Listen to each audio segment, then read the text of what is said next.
ఎప్పటి నుంచో అనుకుంటున్న ప్రజలంతా కోరుకుంటున్న గడియలు రానే వచ్చాయి.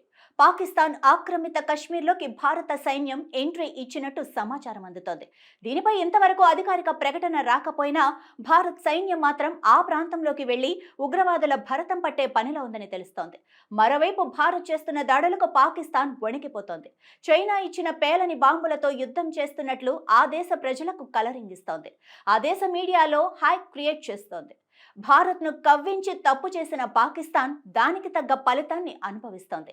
ఆ దేశ రాజధాని ఇస్లామాబాద్ను భారత ఆర్మీ డ్రోన్లు ధ్వంసం చేస్తూ పాక్ ప్రధాని అధికారిక భవనం పక్కనే బాంబుల వర్షం కురిపించింది. భారత్ దూకుడు చూసిన పాకిస్తాన్ ప్రధానమంత్రి బిజానా సర్దిస్తున్నట్లు కూడా వార్తలొస్తున్నాయి. ఇప్పటి వరకు బంకర్లలో దాక్కున్న షాబాజ్ షరీఫ్ ఇప్పుడు విదేశాలకు పారిపోయేందుకు స్కెచ్ వేశారని, ఇప్పటికే ఆ దేశ సైన్యాధ్యక్షుడు ఫ్యామిలీతో విదేశాలకు పారిపోయారని, ఇప్పుడు ప్రధానమంత్రి కూడా విదేశాలకు పారిపోతున్నారని సమాచారం.